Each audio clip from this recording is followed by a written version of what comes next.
شكرا يا ربي شكرا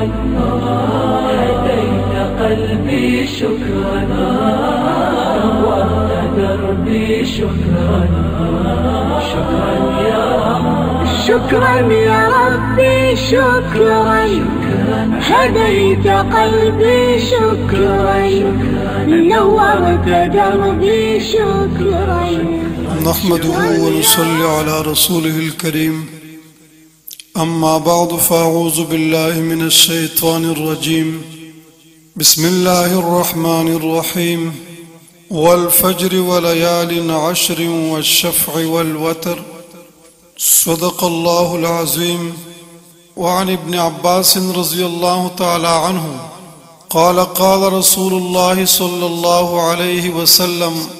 ما من أيام العمل الصالح فيه أحب إلى الله من هذه العشرة. قالوا ولا الجهاد يا رسول الله؟ قال ولا الجهاد إلا رجل خرج يخاطر بنفسه وماله فلم يرجع بشيء. رواه البخاري أو كما قال عليه الصلاة والسلام. وعن أم سلمة رضي الله تعالى عنها قالت قال رسول الله صلى الله عليه وسلم إذا دخل العشر وأراد بعضكم أن يضحي فلا يأخذن شعرا ولا يقلمن ظفرا. رواه مسلم أو كما قال عليه الصلاة والسلام. محترم مسلمانان ورونو، د ذی الحجې مبارک شپې ورځې روانې دي. دا ډېر مبارکه عشره دی. الله رب العالمین خپلو بندگانو ته هر وخت کې د خپل رحمت سوري لاندې ځای نصیب کوي. خوش قسمت هغه خلق دي چې د الله جل جلاله د حکم مطابق عمل وکي. هر عمل چې د الله پاک خپل بندگانو ته متوجه کیږي نو دا په خوشحال طبیعت سره ادا کی نو پدې کې د الله پاک بندگانو کامیابی ده. او بد قسمت خلق اغوي چې د الله پاک د حکمونو د اوامرو پروا نه کوي او دغه په غفلت کې روان وي. کله چې الله پاک خصوصي رحمتونه بندگانو طرف ته متوجي وي او هغوی نه دغه شپې ورځې په غفلت کې تیر شي نو دا د ذی الحجې کومې ورځې دي؟ دا ډېرې فضیلت والے ورځې دي. الله جل جلاله ارشاد مبارک ته اعوذ بالله من الشیطان الرجیم بسم الله الرحمن الرحیم والفجر وليال عشر. الله فرمای قسم دی په فجر باندې وليال عشر او په لسو شپو باندې والشفع والوتر او قسم دی په جفت باندې او په ټاک باندې. نو مفسرین حضرات فرمای چې دلته په دې آیاتونو کې د دغه ذی الحجې احکام مراد دي. نو فجر نه مراد د لوی اختر ورځ دی او لسو شپونه د ذی الحجې والے شپې مراد دي او طاق نه مراد د عرفه ورځ او جفت نه د قربانۍ والا ورځ. نو دینه د دغه عشرې فضیلت معلوم شو او دارنګ په دغه شپو باندې الله تبارک وتعالى قسم خوري. نو دا هم د دغه ورځو فضیلت او عظمت ته اشاره ده چې په دې ورځو باندې الله تبارک وتعالى قسم خوري. په دې خبره کې د علماو اختلاف دي چې دا عشره د ذی الحجې ولا افضل ده که د رمضان المبارک ولا عشره اخیره عشره دا فضیلت ولري. نو شیخ عبدالحق محدث دهلوی رحمه الله فرمایلی دي چې مختار خبره دادا غوره خبره دادا چې دغه عشرې ورځې چې دا افضل دي او د رمضان المبارک اخیره عشره چې دا دغه شپې بهتري دي. والله اعلم. بهرحال دا الله پاک په مختلفو اوقاتو ته فضیلتونه ورکړي دي. نو په کار د تاسو موږ دینه صحیح طریقې سره فائدہ واخلو. نو په دغه ورځو کې الله پاک ته چې څومره یو عمل محبوب وي او خوښ وي نور ورځو کې ورته دومره محبوب نه وي. صحابه کرامو ته پوښتنه کو چې یا رسول الله ولل جهاد او جهاد نه هم په دغه ورځو کې دا عمل الله پاک ته ډیر محبوب وي. نو نبی علیہ الصلوۃ والسلام فرمایل چاو ولل جهاد، جهاد نه هم دغه ورځو کې الله پاک ته عمل چې دا ډیر محبوب وي ها مگر الا رجل خرج يخاطر بنفسه وماله ها چې کوم یو سړی د الله په لار کې خپل مال او خپل جان سره وتلی او خپل مال او جان په خطرې کې غورځولی او دا دواړه الله رضا دي پر الله په لار کې ختم کی دغه سړي اجر او ثواب خو به یقینا ډیر زیات دي به هر حال په دغه ورځو کې چې کوم عمل هم سړی کوي کا تلاوت کوي که نفلونه کوي که تهجد کوي که روزه ساتي د هر عمل ثواب په دغه ورځو کې په نسبت نور ورځو کې الله پاک ته ډیر زیات محبوب او خوښ دی نو په دې عشره کې یو څو اعمال دي یو عمل پکې دا حج مبارک عمل دی نو حج خو دی الله پاک یو اهم فریضه ده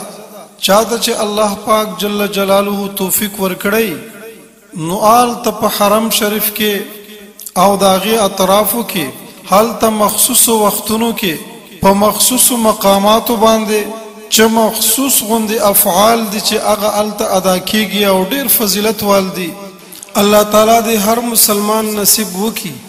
خوش قسمت خلق دي چې الله پاک چاته د حاضری توفیق ورکړي وي په یو حدیث شریف کې نبی علیہ الصلوۃ والسلام ارشاد دی کم سړی چې خالص الله رضا دې پاره حج وکي ریاکاری شهرت تجارت بل چې غرض مقصد نه پکې نو دا سړی چې کله حج وکي او کور ته واپس کیږي نو دا پشان د هغه ماشوم د چې اول ورځ پیدا شي او د ګناهونو نه پاک وي یو بل حدیث شریف هم دغه مفهوم دی چې الحج المبرور ليس له جزاء الا الجنه حج مبرور چې کوم حج قبول شي حج مبرور او مقبول جزاء سوا د جنت نه بل بدل نشته الله پاک په جنت ورکي نو اخو التا په خپل ورځو کې یو مخصوص خلکو باندې چې کوم دي کنه فرض دي بل عمل په دې ذل حج کې د روزو ساتل دي د روزو ساتلو ډیر لوی ثواب دی دا هم یو مستحب عمل دا چاته چې الله پاک توفیق ورکړي نو یقینا ډیر د اجر او ثواب ول عمل دی نو د ذل حج ل یکم تاریخ نه تر نهم تاریخ پورې روزه ساتل دي او بیا د لوی اختر درې ورځې چې کوم وي دغه کې روزه ساتل حرام دي روزه ساتل منع دي او یکم تاریخ نه یعنی اول ذل حج نه تر لسم تاریخ پورې شپې عبادت کول دا هم ډیر د ثواب ول عمل دی دارنګ په دغه ذل حج کې تکبیرات التشریق یو واجب عمل دا د دې اهتمام کول دارنګ د اختر منځ او دارنګ اختر په ورځ باندې قرباني کول نو دا یو څو اعمال چې کوم دي کنه په دغه ذل حج کې او په دغه میاشت کې ادا کیږي نو د ذل حج فضایل خود څه بیان شول چې الله پاک ته په دغه ورځو کې هر نیک عمل په نسبت نور ورځو نه محبوب دی او خوښ دی او بهتر دی خو دې خبرې هم خیال کول پکار دی چې په کوم ورځو کې یا په کوم مقاماتو کې الله پاک ته د یو نیک عمل ثواب ډیر وي التبع ګناه کول هم ډیره ګناه ده نو دا نه ورځ روزو ساتلو فضیلت په باره کې نبی علیہ الصلوۃ والسلام ارشادات دي فرمایي چې په دغه عشره کې هر ورځ روزه ساتل دا د یو کال د روزو برابر ثواب لري او هر شپه په عبادت سره تیرول دا د شب قدر برابر ثواب لري او بل دا نهم تاریخ روزه بیا ډبل ثواب دي یعنی کوم چې د عرفه ورځ دا نهم ذل حجه د په باره کې نبی علیہ الصلوۃ والسلام ارشاد د چې الله پاک نه دا امید لرم چې عرفه یعنی د نهم تاریخ والا روزه چې څوک یې روزه وساتي نو دا د یو کال تیر شوی او یو کال آینده د ګناهونو کفاره ګرځي دارنګ په یو بل روایت کې هم د دې روزي فضیلت راغلی دی چې عرفه والا روزه د زرو روزو برابر ثواب لري نو دا خود روزو فضیلت تا چې دغه نه روزي ساتل هر ورځ روزي فضیلت لري خود نه هم تاریخ والا د عرفه والا روزه به ډیر فضیلت لري نو الله پاک د تاسو مشتا د دغه روزو اهتمام تو فکر نصیب کی بل خبره دا چې د اخترونو په شپې باندې عبادت کول کوړو کې اختر وی او کلوې اختر وی نو په دغه شپو کې د عبادت کولو خصوصي اجر او ثواب دی نبی اکرم صلی الله علیه وسلم فرمایي چې کم سړی د اخترونو په شپو باندې عبادت وکي نو دغه سړی زړه به په هغه ورځ باندې نه مړ کېږي چې هلته به ډېر زړونه مړوي بل عمل په دې عشرې کې دا ده چې چا د قربانۍ کولو اراده یي نو هغه ته پکار ده چې دا وختان او نوکان په دې عشرې کې به نه کټ کوي د یکم ذل حجین د مخ کې وختان او نوکان برابر کی بیا د تر قربانی وخت پورې وختان او نوکان نه کټ کوي دا هم مستحب عمل دی ثواب والعمل دی لکه څنګه حضرت ام سلمہ رضی الله تعالی عنها نے روایت تجدید فرمایي چې نبی علیہ السلام فرمایل اذا دخل العشره کله چې د ذل حجې ولا پهله عشره داخله شي واراد بعضكم ان يضحي او پتاسو کې کوم خلق د قربانۍ کولو اراده لري نو فلا ياخذن شعرا ولا يقلمن ظفرا نو بیا د خپل وختان او خپل نوکان نه کټ کوي کوم وختانو چې کټ کولو حکم ده نو هغه د بیا دغه لس ورځو کې تر اختر قربانۍ پورې نه کټ کوي دا هم ګور یو مستحب عمل دی چې په دغه ورځو کې د قربانۍ والو خلق ول تحاجانو سره مشابهت راشي او په دې مشابهت باندې الله پاک ورته اجر او ثواب ورکړي خو دې سره ګور د دې خبرې خیال ساتل پکار دي چې د وختانو د کټ کولو کم آداب دي هغه نه تجاوز نه شوی لکه پکار خدا د چې هر جمعه کې سړی صفائی کوي دا غو وختانو چې کوم کټ کولو حکم دی خو اخیره درجه دا چې چلويخت روزونه به تجاوز نه کوي او کدی نه زیات شو بیا ګناه ده نو کچاول داسې وی چې حد نه تجاوز شوی وي بیا کټ کول ضروری دي دارنګ نو کان تر 2 جمعو تیر شوی او غټ غټ وینو بیا چې کوم دي کنه قرباني چا نیولې هم وي بیا د دې نوکانو کټ کول پکار دي دا یو مستحب عمل ده او بل طرف ته په غبل عمل کې نقصانات پیدا کیږي نو د وختانو او د نوکانو مسله چې دا په دې طریقې باندې د نو دې طریقې سره عمل کول پکار دي چې د یکم ذل حجین مخکې سره حجامت برابر کی دارنګ نوکان برابر کی نو بیا چې کوم د الله ورځې دا د بیا غاجانو سره مشابهت په خاطر باندې پریک دی کټ کوي دي نو او کچاول لوي شي هغه د بیا د خبر خیال نه کوي بیا د کټ کول به ضروری دي بل په ذل حجې میاشت کې تکبیرات تشریق والعمل دي دا هم یو واجب عمل ده هر فرض مانځنه پس یو ځلې په اوچت आवाज سره ویل دا واجب دي ها زنانه چې دی هغه د پورو ټیټ आवाज باندې وای خو یو ځل ویل دا واجب دي د دې د کول هم پکار دي